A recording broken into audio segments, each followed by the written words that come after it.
আজকে আপনাদের সম্মুখে একটি বিষয় আলোচনা করতে চাই, আর সেটি হচ্ছে কোন সময়ের ঘুমে আমাদের কি উপকার হয়, কি অপকার হয়, কি লাভ হয়, কি ক্ষতি হয়। বর্তমান সমাজে তো ঘুমের কোনো নির্দিষ্ট সময়সূচি নেই। আগেকার যুগের মুসলমানেরা নির্দিষ্ট সময় ঘুমাইতো এবং ওই নির্দিষ্ট একটি টাইম আছে, ফজরের সময় ওরা ঘুম থেকে উঠত, ওরা নামাজ পড়ত, তসবিহ তাহলিল করত, তিলাওয়াত করত, আল্লাহর দরবারে কান্নাকাটি করে মোনাজাত করত। আল্লাহ পাক তাদের মোনাজাতকে কবুল করতেন এবং তাদেরকে রহমত বরকত দিয়ে মালামাল করিয়ে দিতেন। সম্মানিত সুধীমণ্ডলী, আমাদের নবী, দয়াল নবী, রাহমাতুল্লিল আলামিন জনাবে মুহাম্মদুর রাসূলুল্লাহ সাল্লাল্লাহু আলাইহি ওয়াসাল্লাম একটি দোয়া করেছেন, আল্লাহুম্মা বারিক লি উম্মতি ফি বুকুরিহা। আল্লাহ, সকালবেলার বরকত আমার উম্মতদেরকে নসিব করো, আমার উম্মতদেরকে দাও। আল্লাহর হাবিবের সকালবেলার বরকতের দোয়া করেছেন আমাদের জন্য।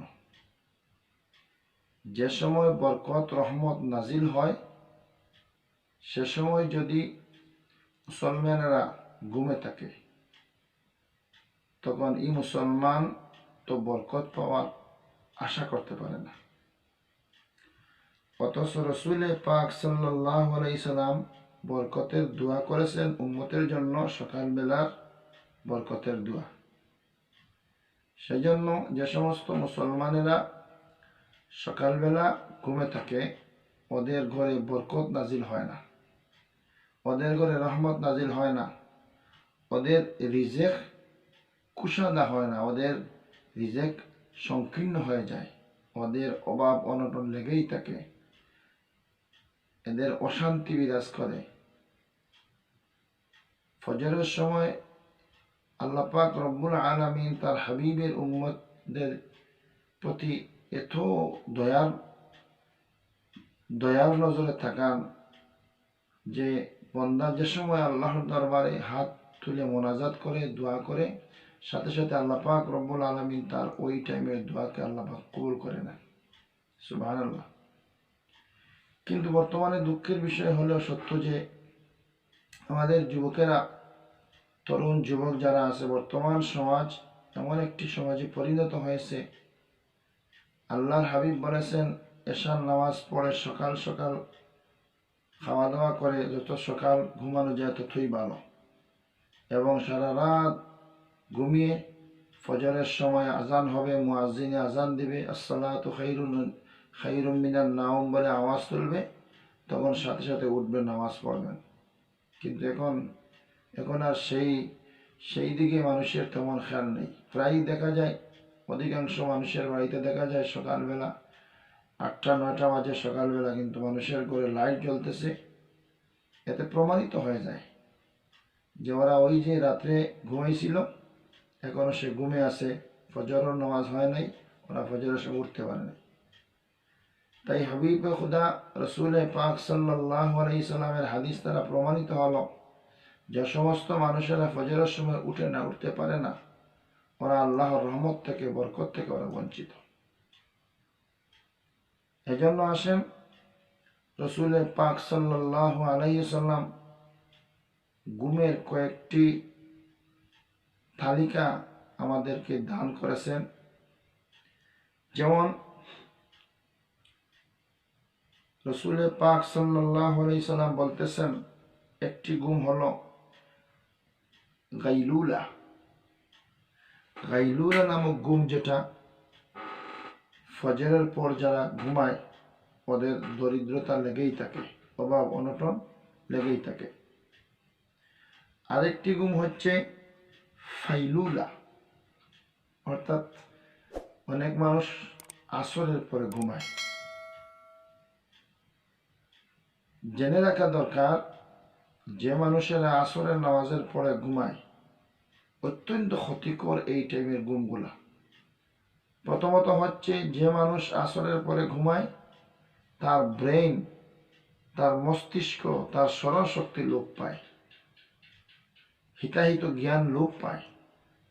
তাছাড়া আসরের পরে ঘুমাইলে মানুষের এমন মারাত্মক ধরনের রোগ সৃষ্টি হয়, যে রোগটিকে সে নিজে আহ্বান করে আনে, ডেকে আনে, দাওয়াত করে আনে, আর এই রোগেই শেষ পর্যন্ত তার মৃত্যু বরণ অনেক সময় হয়ে থাকে।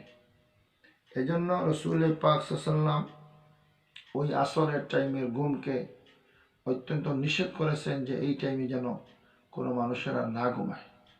সুবহানাল্লাহ। তারপরে হচ্ছে আরেকটি ঘুম, অবশ্যই এটা অনেকের আমলের মধ্যে আছে, আবার অনেকের নাই। বিশেষ করে উন্নত দেশে আমরা গেলে দেখতে পাই এই টাইমে, অর্থাৎ দুপুরের খাওয়ার পর মানুষেরা রেস্ট নেয়। আর রসুল পাক সাল্লাম বলতেছেন, এই ঘুমকে কাইলুলা বলা হয়। এই ঘুম অত্যন্ত উপকারী। অন্ততপক্ষে আপনি দুপুরের খাওয়া দাওয়া করার পর কমপক্ষে 5টা মিনিট আপনি রেস্ট নেবেন, বিছনাতে ঘোরাঘুরি করবেন, হাত পা সোজা করবেন। এই ঘুমটি অত্যন্ত উপকারী। দুপুরের খাওয়া দাওয়া করার পর আপনি একটু রেস্ট নেবেন। এই রেস্ট নিলে এটা আল্লাহর হাবিবের হুকুমের মধ্যে সুন্নত, এবং এই ঘুমে বা এই রেস্ট অন্ততপক্ষে 5-10 মিনিট যদি কোনো মানুষ খাওয়া দাওয়া করার পর একটু রেস্ট নেয়, তাহলে তার শরীরের জন্য অত্যন্ত উপকারী এই রেস্ট নেওয়া বা এই ঘুমটাকে। তারপরে কথাটি হচ্ছে, এশার নামাজের পরে আপনি কি করবেন? এশার নামাজের পরে আপনি যে সময় খাওয়া দাওয়া করবেন, তখন সাথে সাথে না ঘুমিয়ে অন্ততপক্ষে 40 কদম হাঁটা চলা করবেন, নড়াচড়া করবেন, কিছু সময় একটু একটু বিলম্ব করে ঘুমাবেন।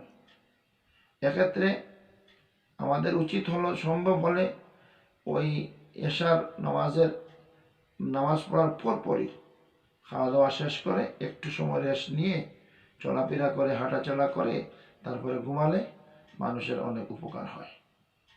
এটা আল্লাহর হাবিবের ফরমান।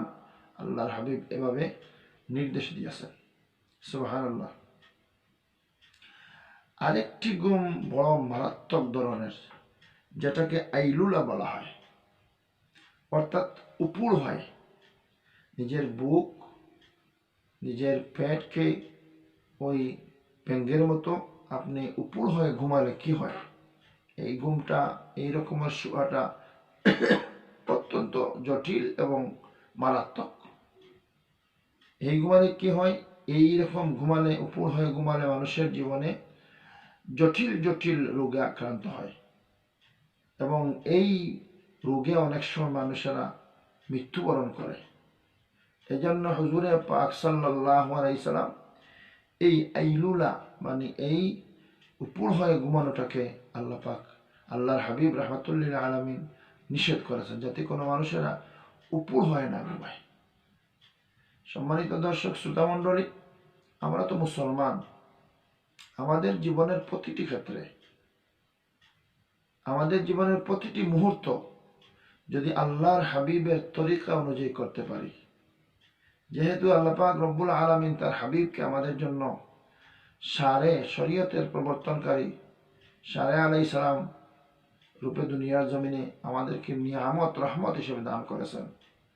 ওই নবীর আদর্শ, ওই নবীর হুকুম, ওই নবীর যদি সব কিছু আমরা অনুসরণ করতে পারি, তাহলে আমাদের জীবনটা আল্লাহর হাবিবের উম্মতের দফতরে এবং আল্লাহর গোলাম হিসাবে আমাদেরকে আল্লাহ পাক রব্বুল আলামিন কবুল করবেন। সম্মানিত সুধী মণ্ডলী, পরিশেষে আমি অনুরোধ করব, যে সমস্ত মুসলমানেরা ফজরের সময় ঘুমান, অন্ততপক্ষে এই সময়টা ঘুম বাদ দিয়ে আপনি নামাজ পড়েন। ওই আল্লাহ পাক রব্বুল আলামিন এই সময় উম্মতে মুহাম্মদের জন্য রহমত নাজিল করেন, বরকত দান করেন। এখন যদি আমরা ঘুমে থাকি, এই সমস্ত রহমত বরকত থেকে আমরা বঞ্চিত হয়ে যাব। আল্লাহর হাবিব সাল্লাল্লাহু আলাইহি ওয়াসাল্লাম আমাদেরকে যেভাবে ঘুমাবার তরিকা শিখিয়েছেন, আমরা সেইভাবে যেন ঘুমাতে পারি। আল্লাহ পাক রব্বুল আলামিন যেন আমাদেরকে তৌফিক দান করেন। আমিন। ওয়া আখির দাওয়ানা আলহামদুলিল্লাহি রাব্বিল আলামিন। আসসালামু আলাইকুম।